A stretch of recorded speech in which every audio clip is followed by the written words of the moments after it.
that would send 800 or more troops to the Mexican border as thousands of migrants caravan towards the U.S.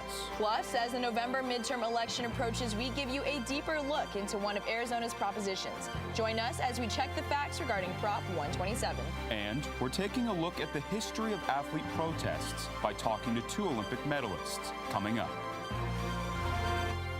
Cronkite News starts now. Good evening and welcome to Cronkite News on Arizona PBS. I'm Samantha Lomibao. And I'm John Cardinelli. Thank you for joining us. A caravan of thousands of migrants is headed towards the U.S. border from Central America. U.S. Defense Secretary James Mattis is expected to sign a deployment order that would send 800 troops to the Mexican border to join the National Guard, which has already been deployed. Cronkite News reporter Holly Bernstein is tracking the latest. These troops could arrive as early as next week, but as of yet, the order has not been signed. Wait till you see what happens over the next couple of weeks. You're going to see a very secure border. You just watch. Just watch. Very secure. And the military is ready. They're all set. U.S. Defense Secretary James Mattis is responding to a request from President Donald Trump. Trump is calling the caravan of immigrants heading to the border a national emergency. Brian Kovodrilis is one of those in the caravan. He says he spent most of his life in Texas until he was deported to Honduras a few weeks ago. He's walking back to reunite with his 3-year-old daughter. She's the one who actually needs me the most, so, and I don't want her to grow without me. Others hope for a better future. There isn't any work there. We have nothing to live on. The caravan is about 1,000 miles from the border. There are already more than 400 National Guard troops deployed along the Arizona-Mexico border in the Tucson sector, according to Customs and Border Protection. The troops will not be authorized to use lethal force to stop the migrants. The plan is for them to provide fencing, wall materials, and other technical support. This summer, additional funding for the National Guard troops was approved by the U.S. Department of Defense to keep them at the border through September 2019. And a few hundred migrants who have reached Mexico voluntarily agreed to return to their home countries. But Mexican immigration officials have started to process asylum requests for nearly 3,000 Central Americans. In the broadcast center, Holly Bernstein, Cronkite News. More packages containing pipe bombs were sent out to public figures today following yesterday's scare. 2 packages were sent to former Vice President Joe Biden in Delaware, and another was found in New York sent to actor Robert De Niro. The federal government and the New York Police Department are still investigating the matter regardless of politics. Along with our partners on our Joint Terrorist Task Force, the FBI, the Secret Service, the ATF, the state police, and others, we are investigating all of these with great precision, and we will identify and arrest a person or persons responsible for these cowardly acts. Law enforcement professionals do not care about the politics behind acts of terrorism or hate. What we do care about is keeping the public safe. Pipe bombs addressed to Hillary Clinton, former President Barack Obama, former CIA Director John Brennan, and former Attorney General Eric Holder were intercepted yesterday, bringing the total to 10 this week. The FBI warns that more packages may be found. It turns out an evacuation at the Cannon House office building on Capitol Hill was not related to any bomb threat, but an alarm for a malfunctioning electrical panel. Even so, the evacuation alert was enough to rattle the nerves of people in the building, including staffers of Representative Tom O'Halloran's office. I mean, I think it was the first thing on everybody's mind. I think that's inevitable when we have high-profile people who work in this office.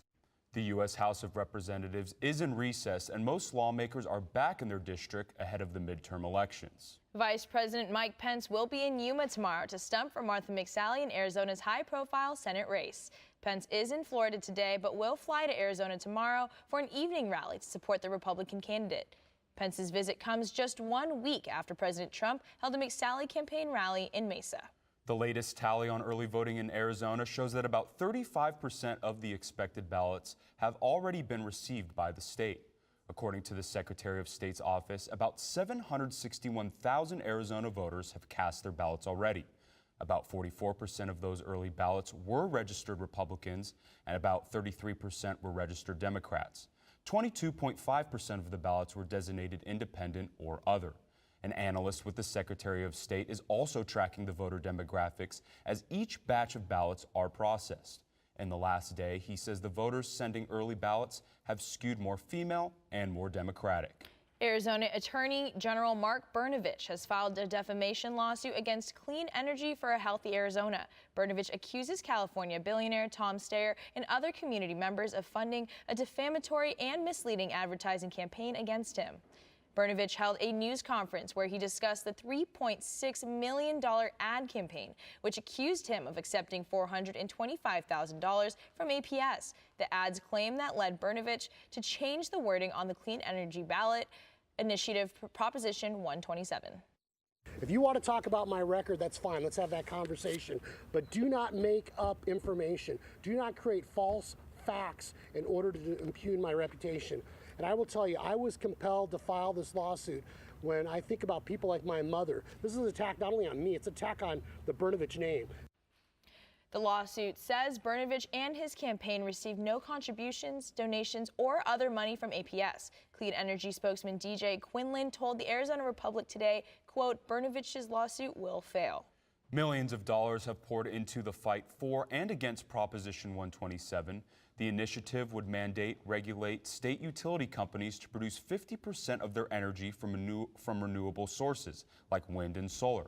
There are a lot of claims about Prop 127. We sent Cronkite News reporter Rachel Charlton to fact-check one of them. The claim is this: Arizona's energy mix is already 50% clean. I traced this statement back to an opinion piece by former Arizona Senator Steve Pearce, a rancher in Prescott. Pearce's anti-Prop 127 op-ed was published last month in the Prescott Daily Courier. Matthew Benson, a spokesman for Arizonans for Affordable Electricity, retweeted an excerpt from Pearce's op-ed. When I asked Pearce where that claim came from, he couldn't provide a source, and he declined interview requests, citing his busy schedule. So is Arizona's energy mix 50% clean? Nuclear energy accounts for about 22.5%, and renewables are about 10%. That's according to the Energy Information Administration. Those numbers add up to slightly more than 32%, not 50%. But here's the thing, this fact check really comes down to one word: clean. When people hear clean, I think a lot of times they do think about renewable energy, but it's not being used that way in this context. Amanda Ormond used to direct the now defunct Arizona Energy Office. Through policy that's being considered at the Arizona Corporation Commission, and then also by Arizona Public Service Company itself, the word clean includes nuclear energy. Proposition 127 does not include nuclear energy in the ballot language. University of Utah law professor Lincoln Davies says clean is often a catch-all for renewable energy. What you're trying to do is to promote renewables, then clean doesn't capture nuclear. But if what you're talking about is you're trying to reduce greenhouse gas emissions or mitigate climate change, then using clean to include nuclear certainly is a fair characterization. Nuclear energy is often referred to as clean energy because it has effectively zero greenhouse gas emissions in generating electricity. However, most people associate the word clean with renewable energy, which nuclear is not. Nuclear material is a non-renewable resource. Davies said that the language used in these claims should be clear and reflect the policy goals. It's language like the word clean that ASU environmental and sustainability professor of law Troy Rule says can mislead voters. To refer to nuclear power from Palo Verde as clean might give voters an impression that it is on par in the same way that wind and solar are, when that's just simply not the case. So this claim that Arizona's energy mix is already 50% clean is hard to fact check. If you combine nuclear with renewables, it still doesn't add up to 50% of Arizona's current energy makeup. So that claim is false. As for the word clean, it often gets associated with renewables, but the definitions are different. To be clear, Prop 127 is about renewable energy, like solar, wind, geothermal, not nuclear. In the Broadcast Center, Rachel Charlton, Cronkite News. If you want more facts related to our key Arizona midterm races and propositions, our Cronkite News team has you covered. We have a special section on our website dedicated to Election 2018. Our team compiled candidate profiles and in-depth reports on ballot initiatives. You can check it out at cronkitenews.azpbs.org. The cost of higher education is enough to deter students anywhere from pursuing a college degree. Coming up on Cronkite News, we take a look at the problem of student debt, not just within our state, but all across the nation. Plus, new data from federal health officials show the seasonal flu is taking a bigger toll because people are skipping their flu shots. I'm Judy Woodruff, anchor and managing editor of the PBS NewsHour. The journalists of tomorrow face a fast-changing media landscape, but quality news remains vitally important to our communities, our country, and our world. At ASU's Walter Cronkite School of Journalism and Mass Communication, students learn solid, reliable reporting, holding the powerful accountable, and rebuilding the public's trust. The Cronkite School and Arizona PBS, preparing the next generation for a stronger future of journalism.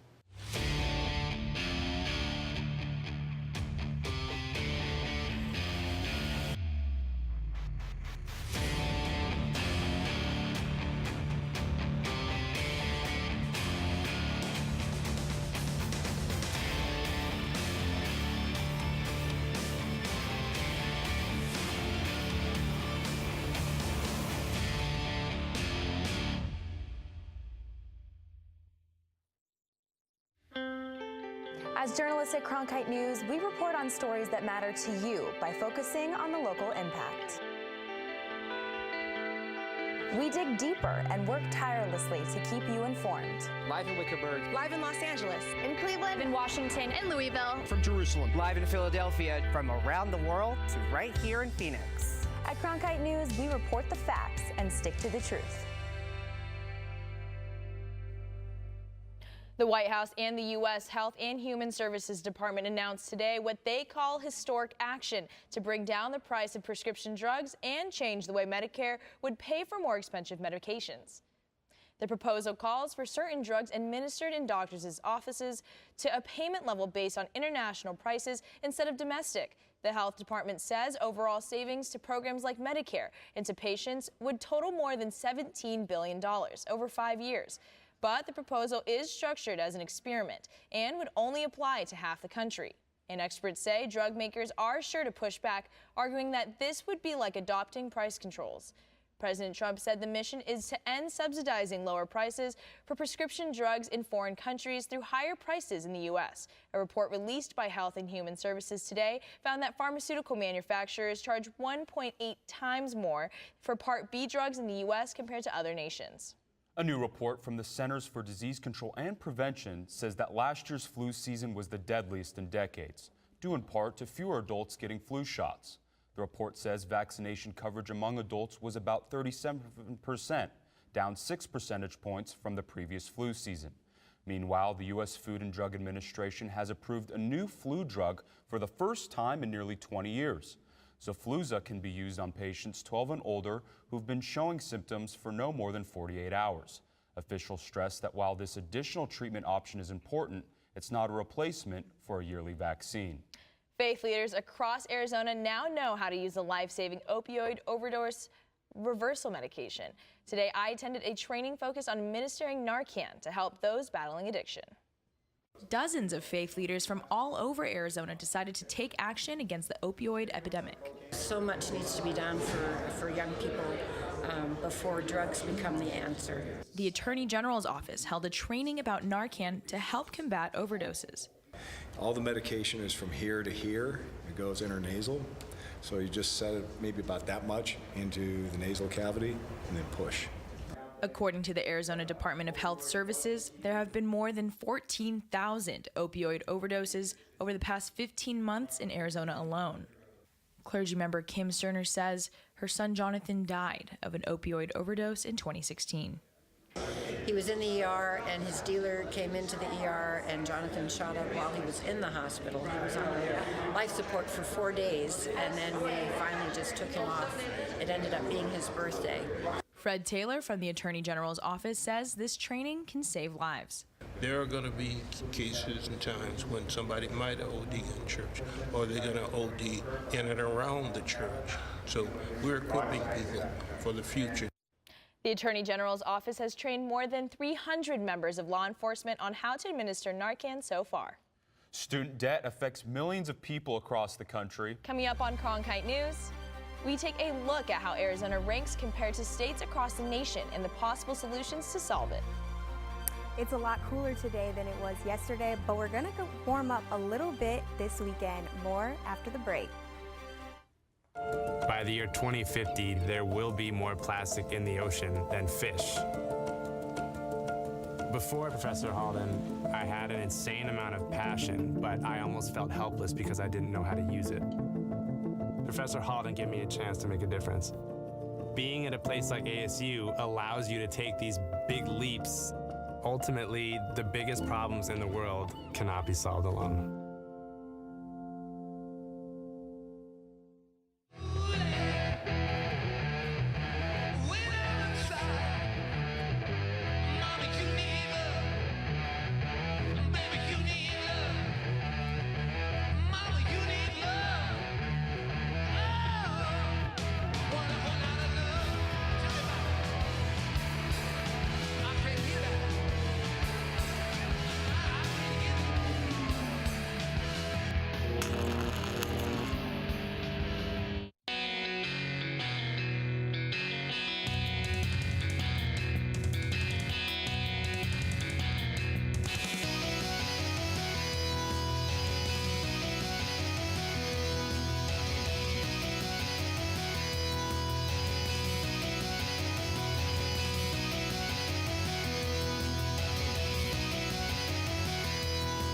Cronkite News, weeknights at 5 on Arizona PBS.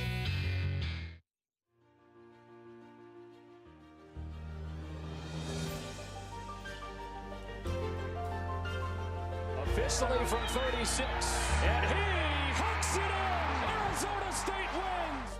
Heaving one deep, and it is caught! Jalen Strong! Do you believe it?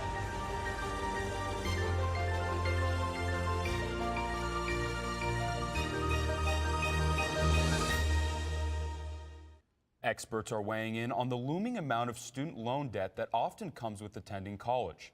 And our Washington, D.C. Bureau, Cronkite News reporter Imani Stevens is mapping out student debt across the state of Arizona and the nation.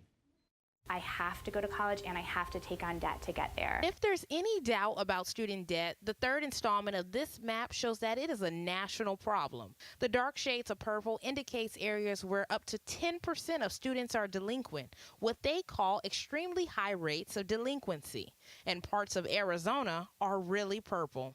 When I'm taking a look at the Phoenix area, what I do see matches the things that we're seeing in other cities, which is that as income decreases, we're seeing higher levels of student loan delinquency and lower average balances. They say a closer look at the map reveals an even bigger problem. So as we were looking at the maps, you probably noticed two important things. That debt burden is highest in areas where employment rates are low, an indicator of weak labor market conditions.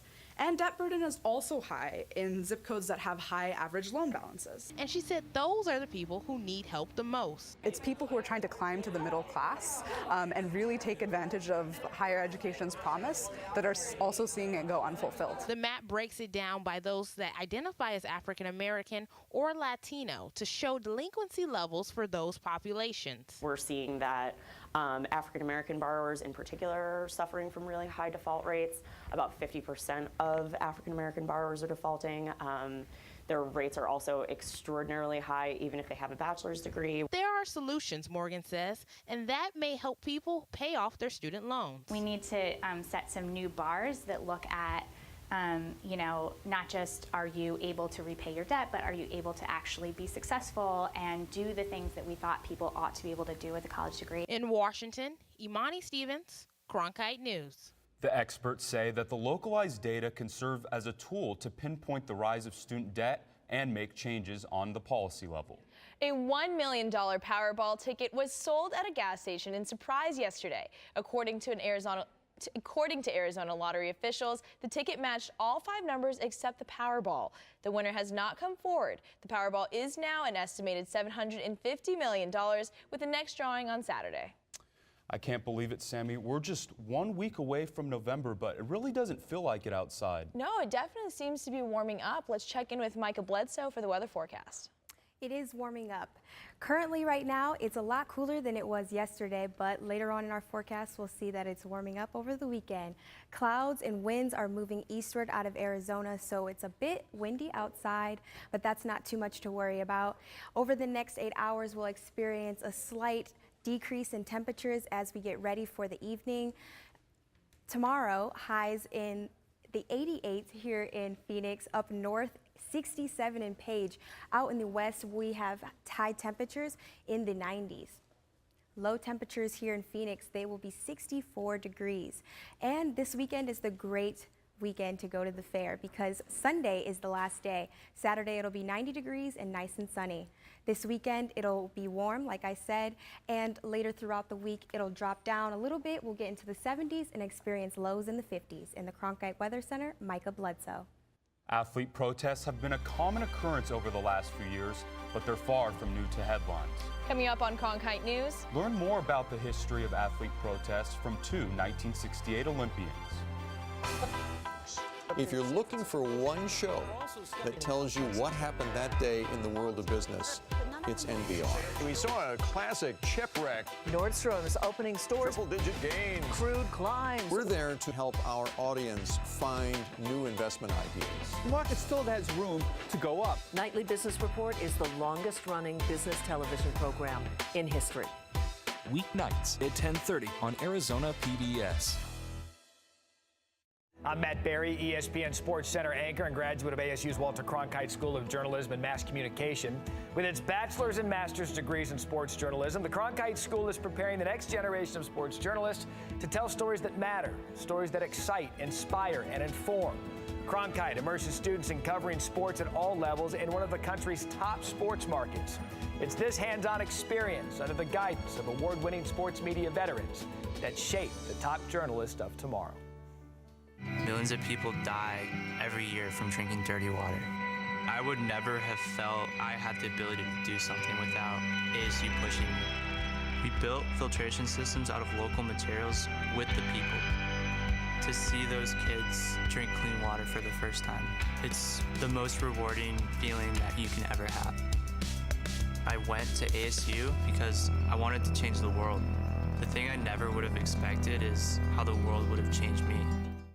Here at Cronkite News, we have producers who craft shows that make an impact on our community. Our broadcasts allow students to be involved in all levels of production, from producing to directing. We are guided by highly respected professionals who mentor the journalists of tomorrow. From technical directing to teleprompting and beyond, our production crew works tirelessly to produce meaningful and award-winning shows. We are Cronkite News on Arizona PBS.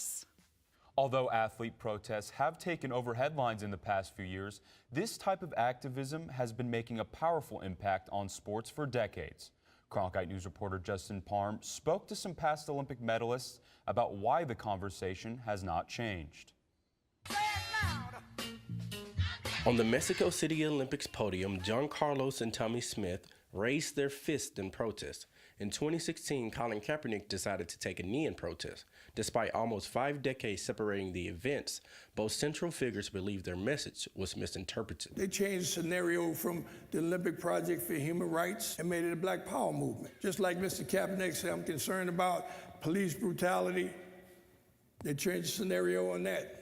Said he's unpatriotic, he's against the flag, he's against the military. After their display, Carlos and Smith were asked to leave the game. But just as other NFL players have decided to take a knee with Kaepernick, Carlos and Smith were not the only ones to demonstrate at the games. I wore black shorts throughout the Olympic Games. That was my protest. We go and win these medals. They put us up on the pedestal. Oh, look, they did for the USA. And we come back, and we have no rights. After winning the gold medal in the relay, I dedicated my medals to Tommy and Carlos for what they did on their victory stand. For many, it's hard to believe that 50 years after John Carlos and Tommy Smith raised their fists in protest, we're still having the conversation around race. But for some, this conversation will never end. I gave a lecture before about 450 largely white Americans. And I asked them, how many of you feel somewhat uncomfortable, or a great deal uncomfortable about athletes taking a knee? And about 3/4 of the hands went up. Then I asked them, how many of you would trade places with African Americans? Not a single hand went up. So they understand the message. They simply refuse to deal with it because it is so tied up with their identity, their privilege, and their power. And they don't want to discuss that. Even though great strides have been made to repair race relations in the United States, there is still work to be done. In Phoenix, Justin Parham, Cronkite News. In addition to Colin Kaepernick, sports figures like Eric Reed and LeBron James continue to use their platforms to address race relations in the United States. Cronkite News is proud to be the news division of Arizona PBS. Here's what's coming up on Arizona Horizon and PBS NewsHour. On the next Arizona Horizon, Arizona broadcast pioneer Ray Odom will talk about his career, his radio stations, and his encounters with major celebrities before they made it big. The next Arizona Horizon. Paul Salmon in Longmont, Colorado. I would have taken the name Mr. Money Mustache, but this guy already had it. And what do you do? Well, right now I'm just working my way through a 70-year retirement. On the next PBS NewsHour. That's it for Cronkite News tonight. Thanks for joining us. For top Arizona stories anytime, go to cronkitenews.azpbs.org.